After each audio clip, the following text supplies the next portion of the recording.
She spent this on a bathroom sink. Her mother would be so proud. Gets on a deed and there's a line to go pee, but the bathroom looks like a war zone. Welcome in to episode 231 of Sports. Check us out at firesports.com. I'm Mark Gillotto. Joining me as always, Mark Ramos. Mark, we got a lot to get into tonight. Yeah, there is so much going on happening right now.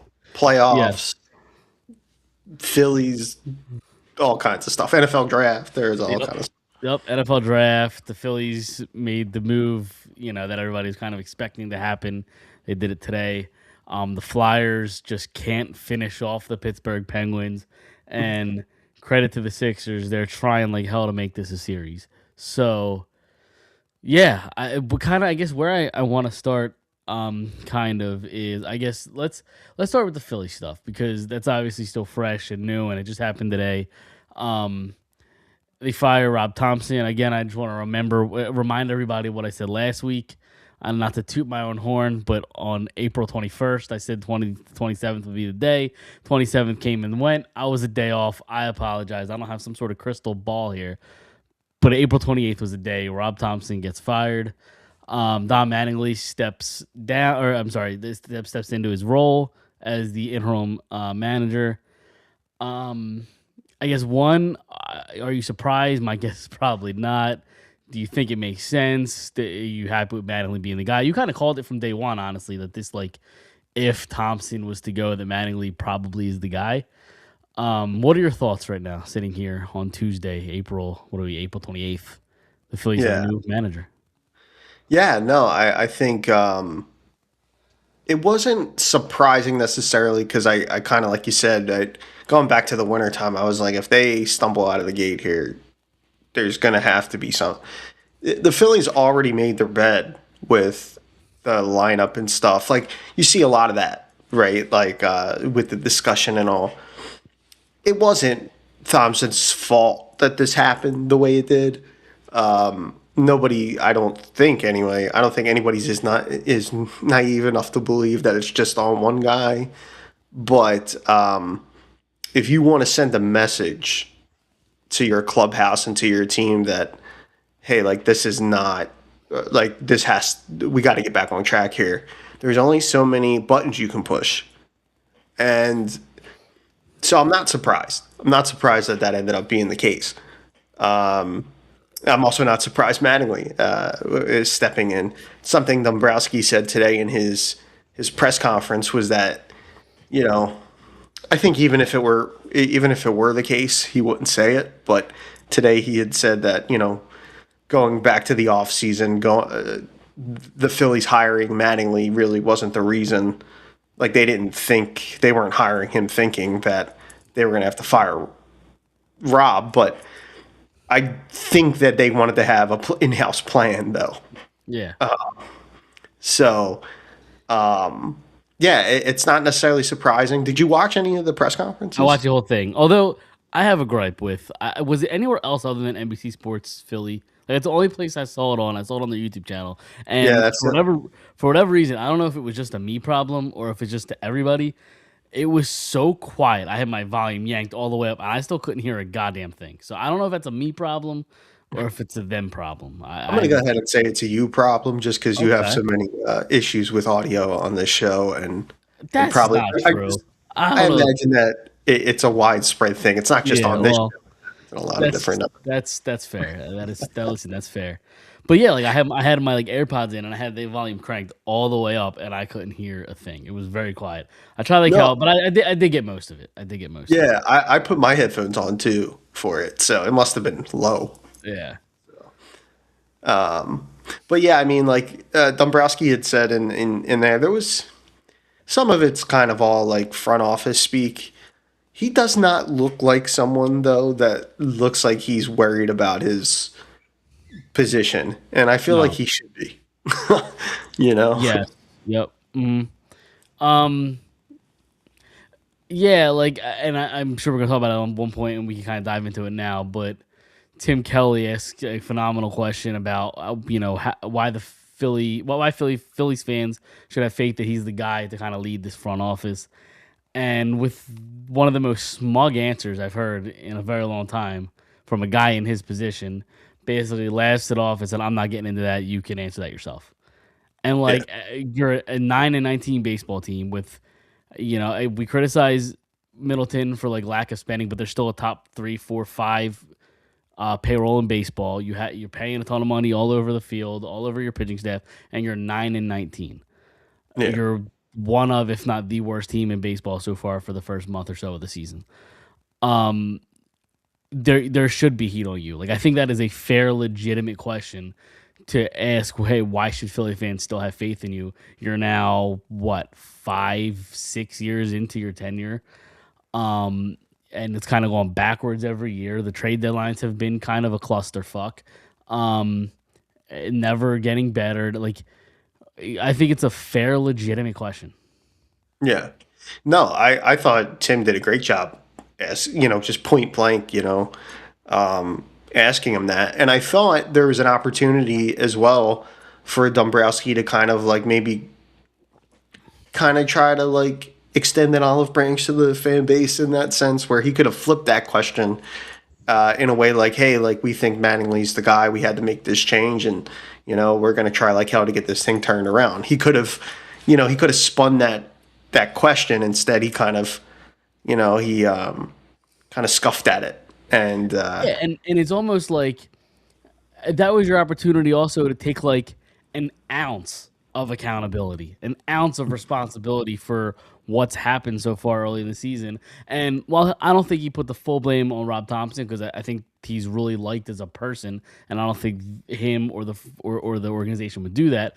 But like his main thing was like, no, we're still a good club. I think we just need a new voice, which like that's essentially putting it on Thompson and making him the scapegoat kind of.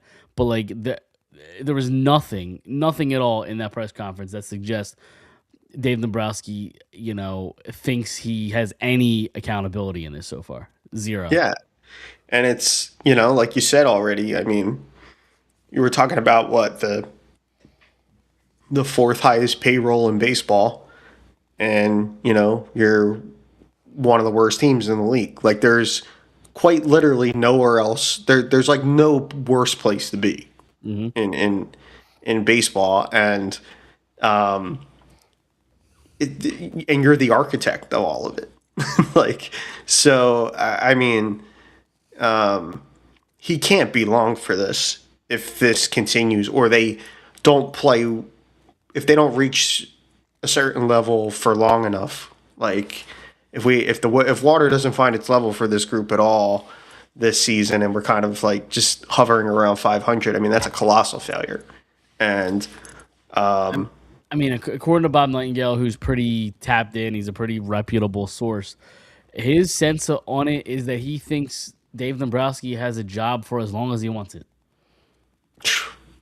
man, that Seems crazy to me. I don't know how. I think the firing with Thompson had to happen, but I think it goes above him with, like you said, the guy that built this all. Like Dombrowski is a gigantic issue. Well, also one of the things he said on here was like about, this not, not disagreeing rather that this group is not like an aging group. And I mean, just look at some of the names and the guys that are getting paid, and look at how many players on this lineup are under the age of like 25? Crawford, Painter, Like Crawford and like, Painter.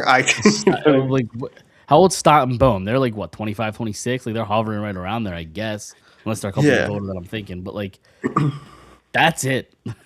Yeah. And then like the guys that people are talking about, they're locked in the contracts here for like multiple seasons. It's not like, oh, like they're gonna come off the books in like a year, Here we go. JT 35, Bryce Harper 33, Bryson Stott 28. He's actually a year or two older than I thought he was. Trey Turner 33. Alec Boehm is definitely older than I thought he was, 29. I didn't realize he was pushing 30. Brandon Marsh 28. Justin Crawford 22. So he's the young guy. He's the kid of the group. Garcia 33, Kyle Schwarber 33. How is that not getting old? Like, what's that? One player under 28 years old, and he's 22. Like, Yeah. that's it. There's one player under the age of 28. One. Yeah.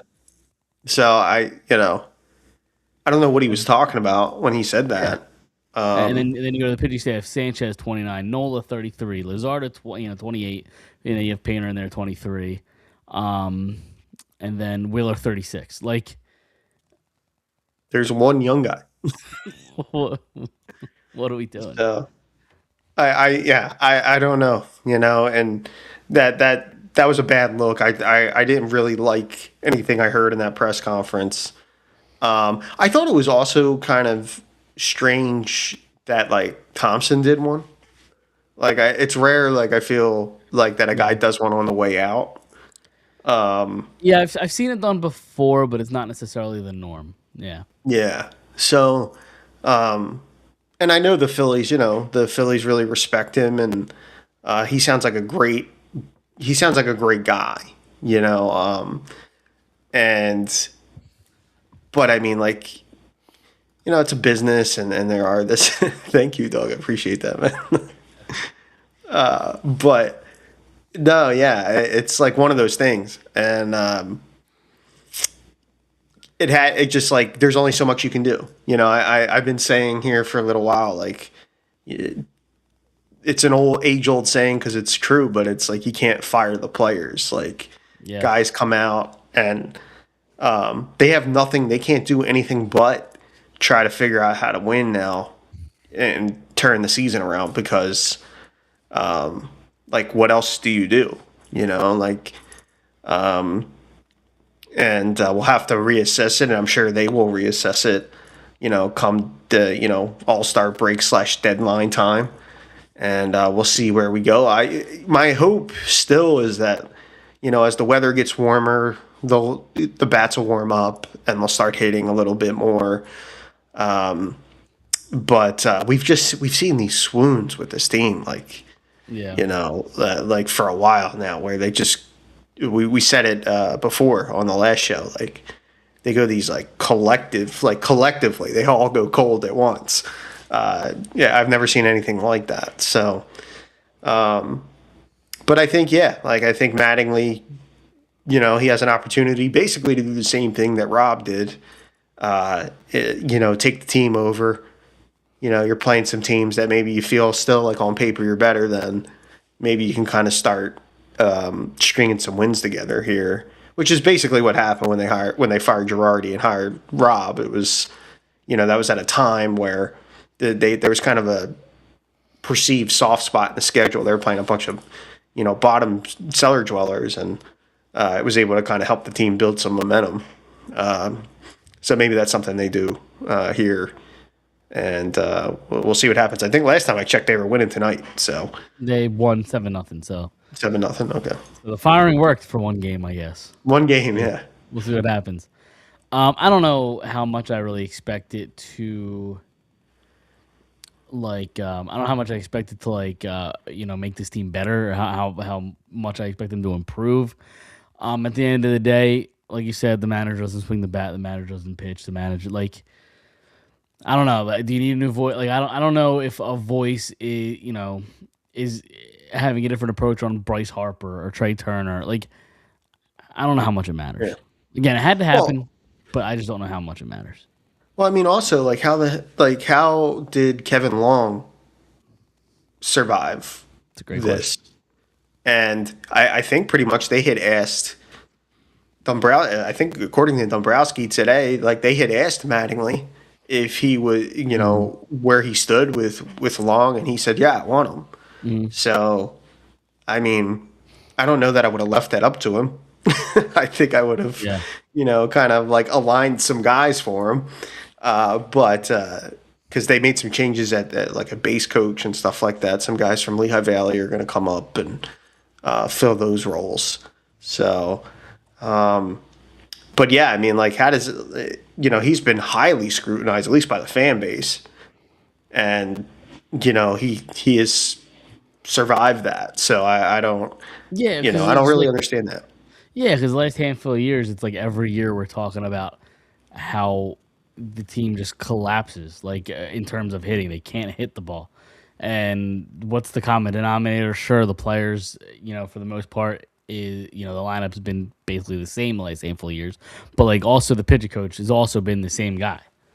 Yeah. So So yeah, I'm not really sure how much that, because like managers do just that, right? They manage the game, but I think like on a day to day basis, the hitting coaches with the guys in the cage, pitching coaches are with the guys in the pen as they're warming up, or like they have they have more of a day to day operation kind of role. So more so than I would say a manager, but yeah, you know, the fact that those guys are staying, how much will really change. But, and like you said, I mean, yeah, the manager and all doesn't swing the bat and things like that. But, and this goes across all sports, any manager, coach, whatever. But even though they don't directly do those things, they can compound issues, right? We've seen that before where like a coach can just like simply not be a good fit. Not saying that was the case with Thompson. He's done better. He did, like, just pure record wise, he had a much better run with the Phillies than Mattingly's had with the Marlins or Dodgers. So that, like, if that means anything to you, like just a win loss record, I don't know, but we'll see. We'll see. But I mean, I'm excited to see how it kind of goes here with Mattingly and see if they can kind of turn right the ship a little bit here and see if they can kind of string together some wins. I mean, that's the only thing they can do. I can't imagine. We're going to be increasingly, I think both of us, right? Like I think we're increasingly both going to be more angry come July if yes, this kind of looks the same. I mean, like yes. we're going to talk about here, we're going to lament this thing really, like we're going to lambast this group pretty hard, I think. Yeah. At that point, we're yelling at Middleton to get rid of Dombrowski like ASAP. Yeah. And it's just like, yeah, like just punt the season. Like, let's go completely, front office overhaul kind of thing and get multiple fresh voices in here. One thing I wanted to mention though, too, about the Phillies and all was the Alex Cora piece to this. Mm-hmm. Alex Cora was let go by the Boston Red Sox. Dombrowski has a relationship with him, hired him in Boston. They won a championship together with the Red Sox, and Dombrowski had said they had a conversation, and so that makes it kind of wonder because I mean Mattingly is here on an interim basis, so does that mean end of the season do we look at Cora as an option? So that could be possible as well. But I mean, like, also too, how many times are we gonna like let the same guy pick the manager and tweak the roster? Like, Yep.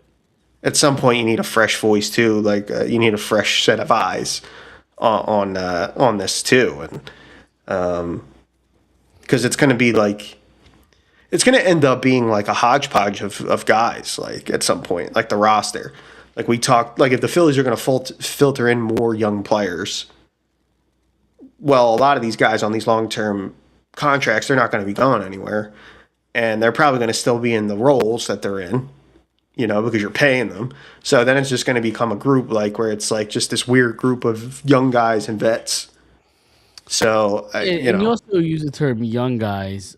Other than Painter and Crawford, like what young guys are gonna be around? Like I know you could say Ada Miller, but like I know nobody wants to talk about it yet, but like it's a major concern that he's still not like back, and like it's a back issue, and that could linger for like.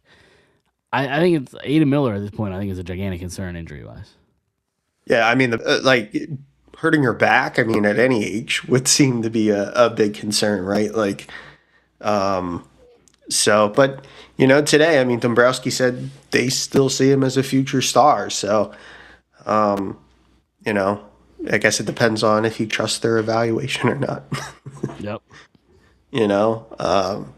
But yeah, I mean, like Painter, and then I mean, like he didn't name them today, but he said there's guys in Double A that have played pretty well. That they're happy with the beginning of their seasons. I don't know necessarily who he was talking about. I'd probably have to look it up to see who's playing well down there. Yeah. But so I guess that's where they're looking. So Sorry, I can't. Again, we've thought about this a million times. I can't watch anything while I'm doing the show because I get so distracted. And there's so many sports on. I got Stanley Cup playoffs to watch. I got the Sixers on currently. yeah, They're up by I think 8. yes, Yeah, 8 points with 5 minutes to go. So yep. I have them on as well here, right in front of me. So all right, did you want to discuss anything else for the Phillies right now? I mean, it's the Rob Thompson thing's kind of the front and center, and we'll talk about everything else as kind of the season progresses. Yeah, I got nothing else. yeah, no, I don't think so. Just lest you forget to do not question what you hear on this show. We are on top of it. I'm now 2 for 2 and predicting coach firings. Yeah, there you go. So It's a gift I have. you can just tell. Yeah. So,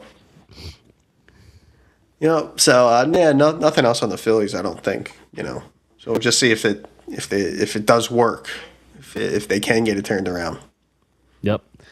All right, let's move on to the Flyers. One of the more exciting things, I guess, kind of going on in the city right now. But at the same time, it's become a series. They're up 3-0. Obviously we're all on top of the world, and they lose 2 tough ones to Pittsburgh. And they'll head back to Philly for a game 6. I'm not in like full blown panic mode. I didn't expect to sweep. Before the series, I don't even know if I really expected a win. So like you're still up 3-2 in the series. I'm not hitting the panic button yet. Now, if Pittsburgh wins Game 6, then I think you're in some trouble. That's when I'll start to panic a little bit. Yeah. Where are you at? I'm not in. I agree with you. I'm not in panic mode. I am a little worried, just because I think it's about like how they've played. Like if you're watching on like on a game on a game to game basis, the first 3. The Flyers were really kind of smothering, like really kind of strangling Pittsburgh's offensive creation. Loved the way they checked. Thought they really were on top of their assignments. Mm-hmm. That's kind of going a little wonky here the last 2 games. Guys are getting loose a little bit and finding soft spots and coverages for Pittsburgh, and they're capitalizing on that. So I'm a little bit worried because of that. That said, I think everything's you're still despite that, you're still very much in control of the series. You're up 3-2. So there's an opportunity here at home. I mean, provided they come out and this game can't be a mess. They have to be ready to play, preferably get score first. Hasn't happened yet in the series. No. And not even that many times this season have they started the game with a lead. But it's hard to do that in the postseason. They might have scored first in game 1 or 2, but they haven't scored in the first period, I guess is what I meant to say. Yeah, first period, okay. Yeah. So, and we'll see there. They got to everything's still lined up for them to take this series on tomorrow night. So they really need to kind of buckle down and get that done. They got to get back to playing scumbag hockey. That was kind of the phrase that's been thrown around, especially by Biz at TNT. They played quote unquote scumbag hockey for the first 3 games, and the last 2 games, you know who the scumbags were? Pittsburgh, and it's benefited them completely. And they kind of flipped the script a little bit, and yeah, you got to get back to roughing it up a little bit. Will the penalties come? Possibly, but it's what playoffs are about at this point. You got to get dirty. And that's kind of what turned around was it game 2 or game 3, the Konechny stuff? That was game Game 3, maybe. It was game 3, yeah. So you got to get back to doing stuff like that. You know, it's funny because as a lot of people do that are hockey fans and all, like people that listen to Chicklets or know who Biz is, Paul Bissonnette and stuff on the TNT broadcast. I mean, like between him and Witt, I mean, like these guys are both Pittsburgh draft picks. You know, they both were drafted by Pittsburgh. So I really don't be paying too much attention to what they got to say about, you know, No, and like you know, I don't even care. Like about like at the end of the day, and it's entertainment, and that's why they yeah, do it. Like, I don't think they really have a skin in the fight. I think they legitimately do it to entertain and to get a rise out of people, and it's working because Flyers fans get triggered incredibly easily. yeah, Um, we want to act like we're this big tough fan base, but I think deep down, a lot of them are just they have giant rabbit ears and care what everybody thinks of them. yeah. Um, so I think we just care way too much, and I think it's all in good fun. I think, yeah, you could probably say that definitely about Flyers fans in particular, but you could say that I think about Philadelphia sports fandom is just 100%. like we're very insecure with Yeah, it's like stuff. the whole Jason and obviously it started with the Union, years ago, but Mhm. like the Jason Kelsey nobody likes us, we don't care thing. I couldn't be further from the truth. We We care care. We care a lot. very much what people think of us, very much. Yeah, yeah, I agree with that. You know, I definitely think that's the case, and I think too, it's like in one hand, I do understand it, like from the fandom perspective, like because like for like for the Flyers in particular, it's like nobody really expected them to be here, but now that they're here, it's like at least for me, I mean, like uh, like maybe you say that after the fact. But I mean, like, God forbid, Flyers were to blow a 3-0 lead against Pittsburgh. I'm not going to be happy about that, whether I expected them to be there or not. Sure, definitely. Like, so it's like, I care quite a bit. Like, I'm not just like interested in just, oh, I'm happy that they made it. Like, if you're there, like, I want them to win. Especially against the Pittsburgh Penguins. Yeah, especially against a rival like Pittsburgh. They go to Yeah. round two. I mean, like, I don't think whoever runs into this buzzsaw in Carolina is going to beat that team. But, like, still, like, I'm going to watch the games as intently as I was before, you know what I mean? Hoping that they do. Or that someone can surprise us, with something. That would be amazing. But it's just like, so in one respect, I get it. But I think because it's been a while for the Flyers in the postseason, I think everybody's incredibly on edge. You know what I mean? Like Yeah, the yep. Flyers are still in control of the series, even now, even though they lost back to back games.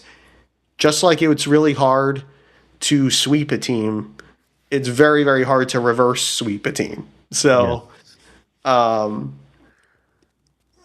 like let's everybody like just take a deep breath. They got the game tomorrow at home, and you know, I think they'll get it done. I feel good about it. I am a little nervous though. I will admit I'm a little bit nervous because as we know, Game Seven's all bets are off. Who knows what happens? Yeah. Yeah, for sure. Um Now, the big story, I almost don't even want to get into it because I think it's completely exhausting.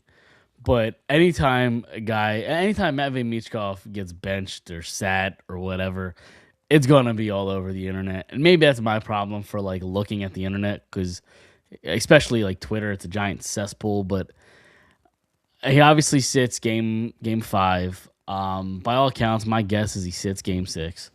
And now there's reports coming out that like he didn't want to skate in warm-ups, and the team's kind of pissed at him for that. And now people are speculating that they're 1,000% going to move him in the offseason, and he's going to cut or Gauthier his way out of this, and he's going to, demand a trade, and he's unhappy, and blah blah. And it snowballs, it snowballs, it snowballs. I'm exhausted with it. I don't think it's an issue. He hasn't been effective. Are there other guys maybe that could also come out of the lineup that haven't played well? Sure. But I think everybody needs to calm down. Yeah. Yeah, and it's like it's it's controversial to even say that at this point, Yeah. Yeah. mostly because I think a lot of people are very rooted in the idea that the Flyers have like that Tocchet and Michkov have a relationship that's completely irreparable at this point. I personally don't believe that. I think like even if they are clashing, there. I mean, like let us not forget that there's a language barrier here. He's a young player that comes from while a very talented player, he's coming from a different place. Like playing hockey professionally in Russia is not the same thing as playing hockey professionally in North America. And I think he'll learn, and I still think he's a really talented kid, and but there's a little bit of blame to go around. We said this before, like when the carnival comments, when Taka made the comments of the carnival that got, I was at the game that Briere spoke to the media before puck drop, and was there when he spoke, and he looked exasperated that he even had to address that. But it was just like, so yeah, like I mean, does Tocchet, for a guy that's in the media, that has been in the media, you would think he would be able to choose his words better and not, not draw attention to it as much, but to the situation as much. But I don't even think it matters at this point what he says. It's just going to get, spun into the, this vendetta that allegedly exists between the two of them, and that he just simply doesn't like this player. Yeah, and listen, I've obviously have been extremely critical of Rick Tocchet this entire season. But the reality is he got a team that I think most of us didn't expect to be in the playoffs. He got that team into the playoffs, and I think maybe right now it's kind of time to give him the benefit of the doubt. And I think I agree with Michkov specifically sitting. No, I probably would have went another direction. I think there's one or two guys probably that could come out of the lineup instead, especially Game 5. I don't think this needs to be more than a one-game thing. But if it is, I think I'm willing to give Taka the benefit of the doubt here. Yeah. Yeah, and I mean, even if he were to sit, if he sits tomorrow and they win, I don't think he's going to sit in the Carolina series. They're going to end up playing him at some point. He's going to get in that series, like I think at some point. Especially because like Carolina is a much smaller team than Pittsburgh. Whereas, like, Right. maybe, the size, the lack of size factor, it just isn't right in a series against Pittsburgh. It's kind of bumping you around the last two games. You know what I mean? So, Right. Yeah, and I mean, like, it's not like in terms of pace and stuff like that.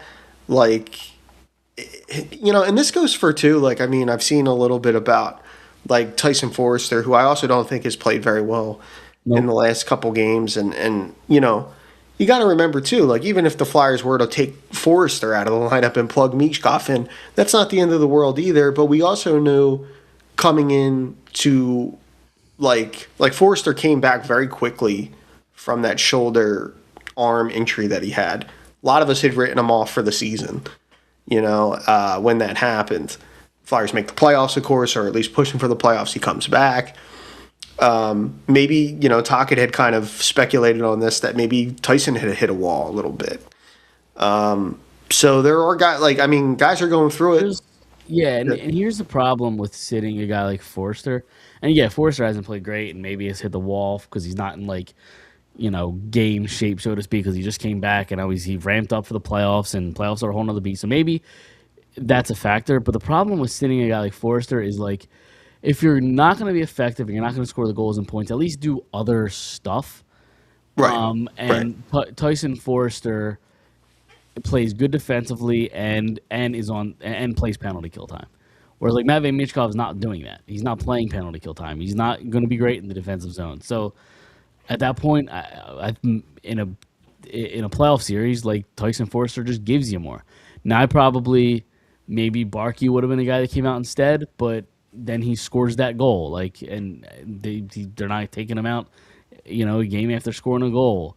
I think Hathaway could be a good guy to get out of the game 6. I don't think he was particular. I think he was actually terrible in Game 5. But the problem is that fourth line specifically basically won you game 1, 2, and 3. So I understand why you don't take him out. Maybe take him out now because you lost a couple games and he wasn't good. So maybe he's an option. But I understand again. That fourth line was so good in games 1, 2, and 3 that like I get it. But Right. yeah, I don't know. And look, I mean, like the Flyers again, like because like we were just saying, like nobody was really necessarily expecting this, right?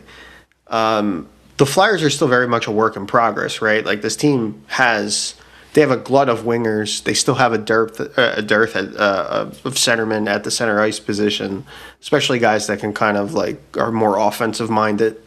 Zegras is obviously in that, playing center and has done well, but it's it's still very much a work in progress, and this team has a lot of wingers. And like Alex Bump getting into that game, it wasn't anything to do with Alex Bump versus Matvey Michkov. I mean, Bump deserved to play. He was, And I thought he played really good, really good. Yeah, he was very good the other night. He was probably their best player, which is also probably an indictment of how the team played. But all things considered, he was the best player. So he deserves to play too. Lots of guys have, and it's just they just have so many wingers right now that it's going to be hard to it's hard, I think, to manage it all, and to try to get everybody in the lineup, and we knew that kind of coming into this playoff series because the Flyers have kind of been that way all year because they really, I think that they were surprised that they got here, and otherwise, there would have been, maybe a little bit different of it. Like they obviously kept Ristolainen at the deadline, for a playoff. He played really well. He did. He has really well in the playoffs. Yeah, he has. I didn't love his game the last game, but on the whole, no. I mean, he's the first 3-4 games he was a beast, in those games. So yeah, I mean, like it's still they're still building it. You know what I mean? So I think more. Well, we could shelf this more for like a summertime thing, obviously, but we'll see if there's like a centerman available, top 6 guy. Maybe kind of clear out some of those wings, and guys will slide in better. Yeah, and I think you need more from Tippett. Like I haven't really noticed him a ton, other than like a chance here, chance there. But like you're not taking him out of the lineup because his game breaking speed and what he's capable of. I think Konechny's been awful. Aside from that big scrum that changed one of the early games around. Like he hasn't done much. But like he's a leader, and I doubt they'll ever scratch Konechny. But like that's a guy you need more from, and I'm sure he's nursing something. He seems banged up, but everybody is this time of year, so I'm not using that as an excuse. The question I kind of wanted to take the conversation, and I don't really think I've heard anybody talk about it, and my guess is it probably doesn't happen. But do you consider Urson for Game 6? No, I wouldn't. It's back-to-back games where Vladar's let in a bad goal. In Game 5, handling the puck behind the net. If that doesn't happen, maybe you have a different result in the game. And then Game 5. I'm sorry, the first one was Game 4. Then Game 5, the what was it? The one off the weird bounce, but the one off the end of the glass, hits his back, kicks it in. Like just 2 bad goals that like the series could be completely different if neither of those go in. Yeah. No, yeah, and I mean like they, what happens in Game 4 if he doesn't misplay that puck behind the net. And then do the Flyers tie that game and then push it to overtime? Who knows what happens? Maybe they put it away there. And even in that same game, the first goal of that game I thought was weak. Like it was Crosby from like a prime area, so I'm not gonna kill Vladar for it, but like it hits Vladar in the glove. Yeah, it hit his glove, and Yeah, I mean, I think it's a fair question. I do think while he hasn't been his best, and we've seen him play a lot better, we've seen him play a lot better in this series in particular, like specifically, let alone his entire season this year. But I think I would shelf that. I think I would go with Vladar for the rest of the way, just because I mean he's been your guy, and we've seen Urson like, and it has a lot to do with I think too. I just haven't been very happy with the way the Flyers have defended in the last two games, and to put Urson back there, if this is the way the team's going to defend in front of the goaltenders, I mean, I just don't want to run the risk of just getting blitzed, and that's happened with him at times. Now that may be unfair because Urson had such a great postseason, like post Olympic break. Yeah. He was very, very good for the Flyers. But I mean, we've also seen him look we've seen him look like at times where he looks like he can't stop anything. So I just like, I don't know if I want to necessarily go there. Also, I don't feel like, in some respect, I'm not like, I don't want it to come across to the opposition if I'm Tocchet that we're kind of like we're panicking here. Them going when they made their switch from Skinner to Shilovs, I mean, they're down 3-0. Like they don't have many other buttons to push. So it's like, I don't know that I want to necessarily kind of present this idea that like, hey, we're worried about this kind of thing. Yeah, I don't know that I would do it now, but I think the opportunity to get Urson in a game would have been game 4. And not because Urson was bad or because Vladar was bad at that point. Obviously, you're up 3-0. But game 3 is the game where he had the skate guard fall off and kind of tweaked. I don't know if it was his groin, knee, whatever it was. And then he had Brian Rust who's been a complete scumbag this series. He had Brian Rust, run into him. He hurts I don't know if it was his wrist, hand, elbow. I don't know what it was. And ever since that incident, I don't think he's looked great. Even the saves he has made, he looked kind of shaky. But I think game 4 would have been a perfect opportunity to say, you know what? We're up 3-0. Vladar is banged up. We need to get Urson a look just in case we need him down the stretch. I think game 4 would have been a good time to put him in. And then if you lose, then you put Vladar back in game 5, 6, 7. But yeah, I think game 4 would have been the opportunity to do it. Yeah, I mean, that was, I think, at the most, that's when I started seeing people, people kind of wonder if they were going to play Urson because, we weren't sure what Vladar's status was. I think he was a game time decision right up until game 4. So, yeah, that was the only time I had seen it. But I think I would stick with Vladar for the rest of the way here, provided, something else crazy doesn't happen. Yeah, for sure. All right, I mean, I got nothing else for the Flyers other than, like, they got to take care of business Wednesday night. Got to get it done. And that's it. So, yeah. Do you want to, before we move on to the Sixers, do you want to plug what you got going on Thursday? Oh, yeah. It looks like, I'm going to be on the fantastic Philly Sports Show on Fox 29 Thursday at 6:30 with Jason Martinez.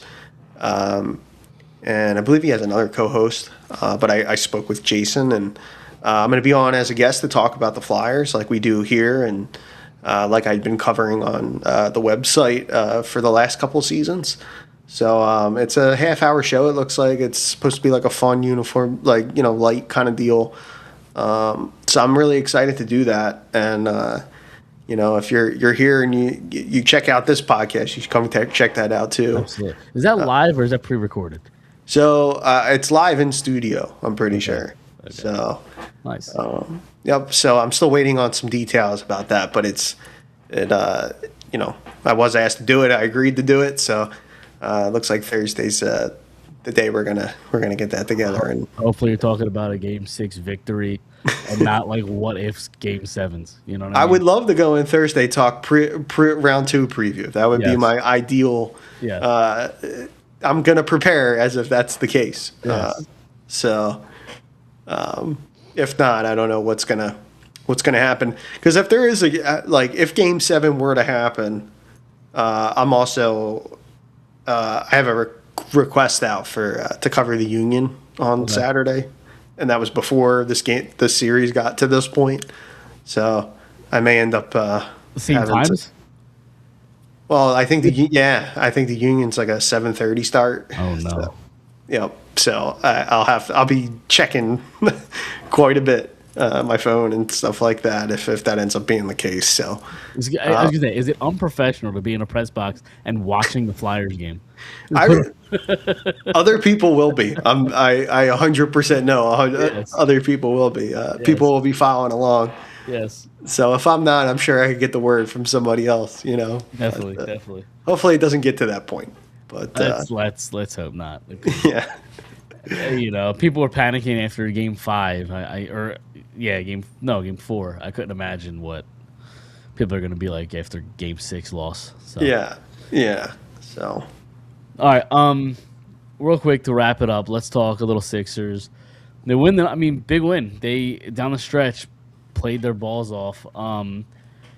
They forced a game. What was it? Game 6. mm-hmm. So where are you at with the Sixers? Do you obviously like their game tonight? But do you think they have what it takes? To push this thing 7. Man, I would love for that to be the case. I just they have such matchup issues with Tatum and Brown. Like they look, obviously they cause matchup issues for a lot of teams, but for the Sixers in particular, like they just don't match up well in that situation. But like you said, like really like tonight in this game in particular, they did a really good job down the stretch there. I mean, to flip that game around, hitting some shots. I'm trying to look at the stat line. I was watching, but we were doing this, so I'm trying to find how guys performed tonight. But let's see. I can find it here. Let me see stats. So Embiid had 33, Maxey had 25, Edgecombe 10, Grimes had 18, and Paul George had 16. Yeah. So I mean, like I did notice that Grimes hit some shots late, and they needed someone off the bench there too to kind of combat Boston's depth. I would love for them to come back here and push it 7, but that's going to be a tough. It's tough to beat Boston. It's tough for the Sixers to beat Boston. I mean, like just in general, but like when you look at the matchup on paper, I mean, to kind of like put a lid on Tatum and Brown. I mean, they both went for 20 tonight. So it's not like you're slowing them down, but I mean, like their depth players didn't. Like Peyton Pritchard had an unbelievable night the other night, but he wasn't nearly as effective in this game. So like the Sixers are going to need that, hopefully like someone like Grimes or PG, Maxey producing and Joel if he plays. When he plays rather, like those guys are a given. They have to, we need them to score no matter what. But to get 18 from Grimes tonight, that's a big deal in a game like this. So they're going to need another performance from somebody. It doesn't have to necessarily be Grimes, but someone else is going to have to carry it too to force a game 7. But you know what? I'm all in. Let's do it. I think they're going to. So I don't know who it's going to be, but like someone will step up and give us a big game, and we'll go back to Boston for a game 7. So I'm with it. I love it. I don't think anybody expected us to be talking Flyers playoffs and Sixers playoffs at this point, but here we are. No. All right. So the last thing I guess we could talk about tonight is there was an NFL draft this past week. I guess I'll go the first few picks because after round like 4 or 5, these guys are crapshoots in my opinion. Although there is one pick late that I think is interesting. Okay. But number 20, they picked Mekhi Lemon, which, like, I don't know that anybody really expected. Like, people thought maybe wide receiver, second, third round, but I don't know that anybody expected it here at 20. And kind of confirms without officially confirming that like AJ Brown's gone. I think at this point, and they're kind of expecting him to not be here.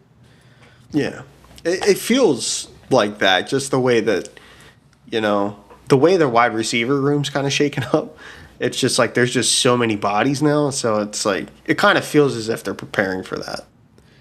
Yeah, and like the Lemon pick is interesting because like by all accounts I've heard he's kind of like a top 10 talent, and a really good wide receiver, but fell because maybe one, he's a little on the small side, and two, I've heard he's had a shitty attitude. So hopefully that's something they can kind of keep in check. If he is AJ Brown's replacement, it sounds like we got one attitude for another, but maybe they could kind of figure that out. I'm a little concerned. Like he seems like he has great hands, kind of models his game after Amon-Ra St. Brown. I love St. Brown, so if they could get that, I'd be thrilled with that. My only concern is that your number one and number two receivers, Devontae Smith, Mekhi Lemon, both pretty small. And I think that's a little concern for me.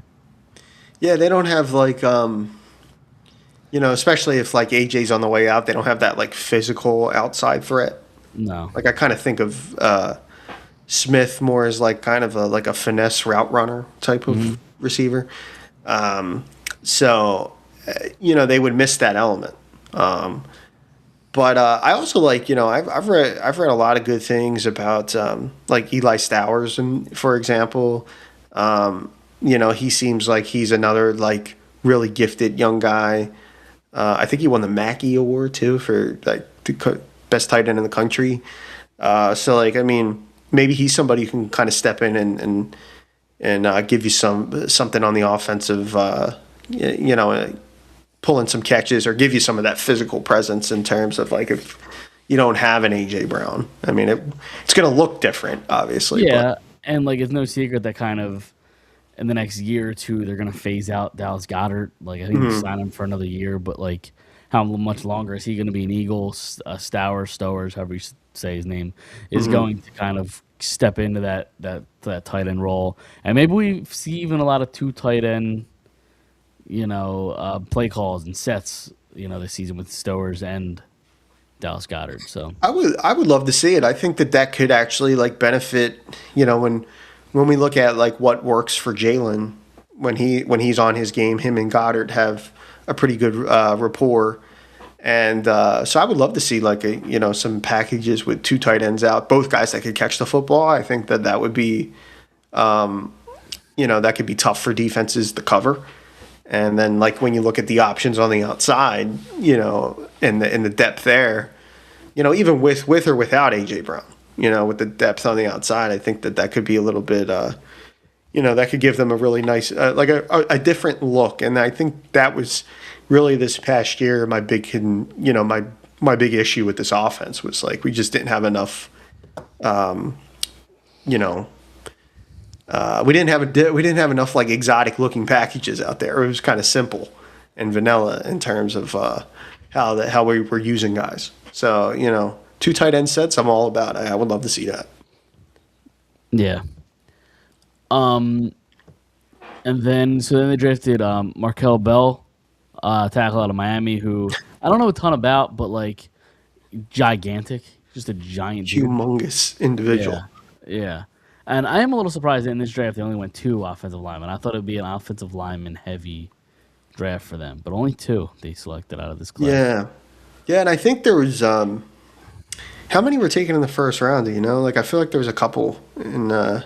I don't know specifically off the top of my head, but I think from what I've heard, a lot of the good ones have went before the Eagles, which is why they went with Lemon.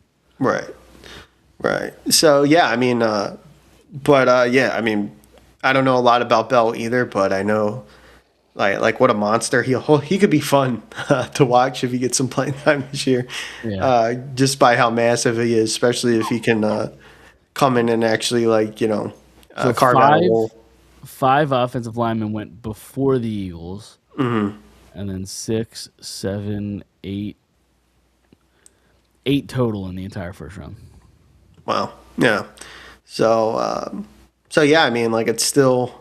I heard that there were a lot of offensive linemen in the first round, but like I said last week, I hadn't done a lot of draft preparation or anything like that for the NFL. I did watch, but I didn't know as much about the guys. I also don't watch as much college football anymore. Like I used to watch a ton of it, and I don't know what it is now about it. The transfer portal and the NIL fucked college football up. Maybe it is that. I don't know. Like I can't kind of keep up where the top guys are going, or It's just free agency every year. They just whatever school pays them the most money, they just go.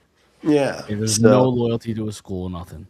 yeah, so I don't watch as much anymore as I used to. But I used to be a big college football fan, Yeah. and so I just don't have as much of a knowledge. Like more about like I know quite a bit more once they get to the NFL and how they fit into their roles with their teams there. Yep. One interesting pick: Cole Payton, quarterback, 5th round, out of. And I can't believe I'm saying this again. North Dakota State. I think we tried that once before. Got us to a Super Bowl, won us a Super Bowl, kind of in some indirect way. But I still don't know that I'm touching that school again. And what does it mean for Tanner McKee? You still have Andy Dalton on the roster for some reason. That I always forget that he's a thing. I don't know what their plans for the backup or the third-string quarterback. I don't know what their quarterback room plan is. So taking a quarterback in the 5th round is a little bit of a weird one to me. Yeah, when I saw North Dakota State, I was like, immediately I was like, man, there's a scout in how he's like this guy loves going and watching North Dakota State. Yeah.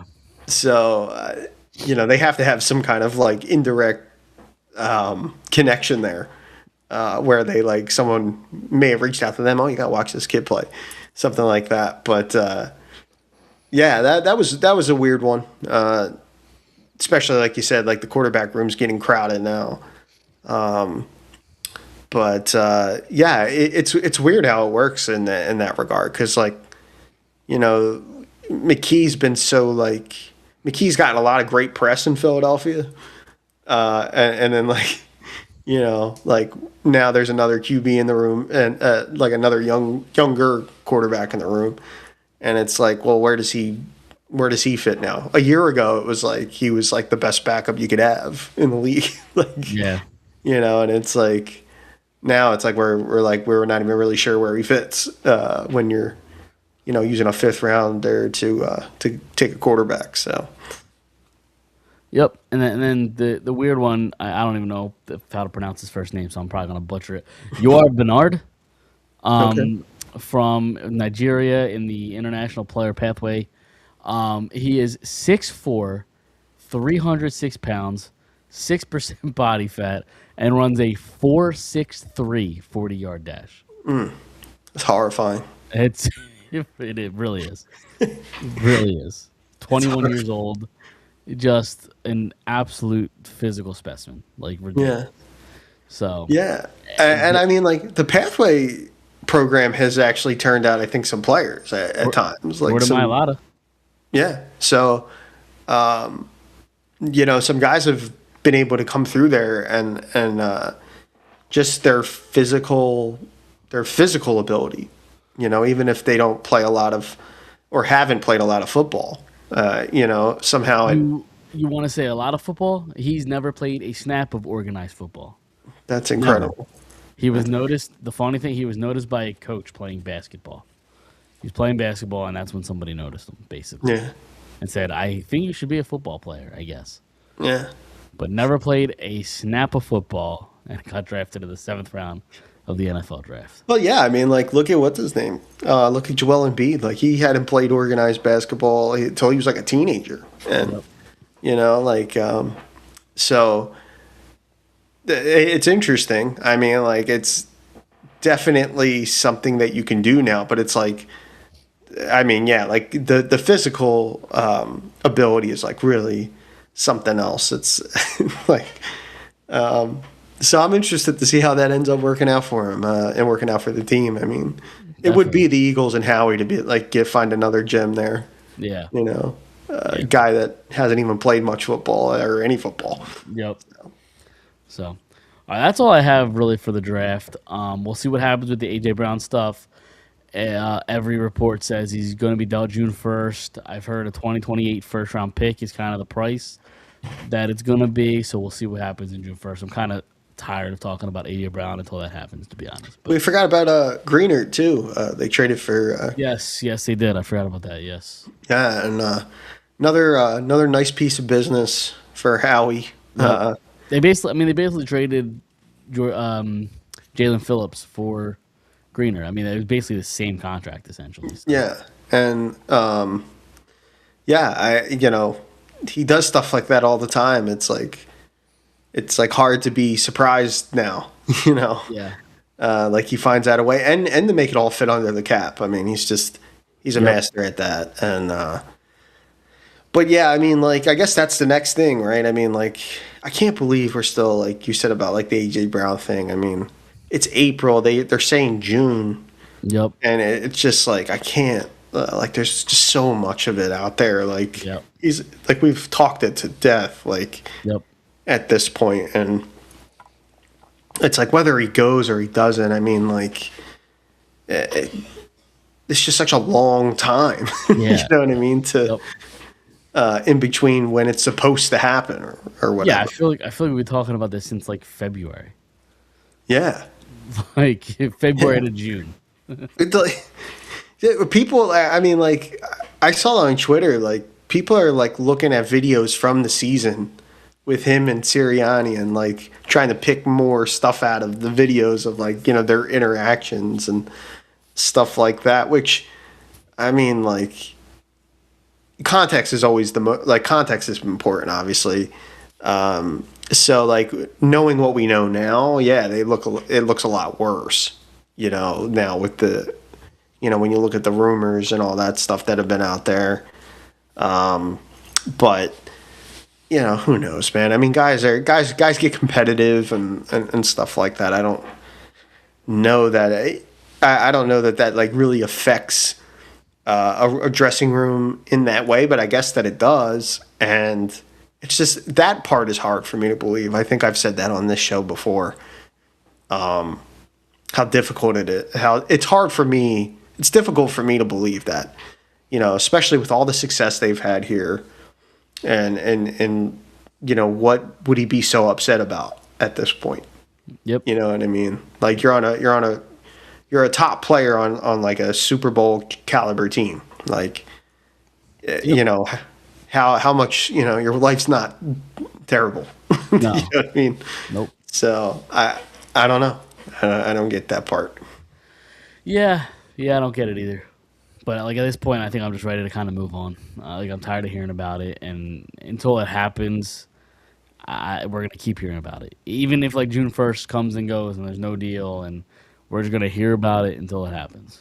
Yeah, well, then we'll hear about why it didn't happen, and that now there'll be another arbitrary date that they mention. Yeah, right. That or some other team has now stepped in, or what I mean? Or like if Howie doesn't get his price or whatever, and now we're in August, September, then we got to hear it all next season. And like, I'm done. I'm done with it. Just do it and move on. Yeah.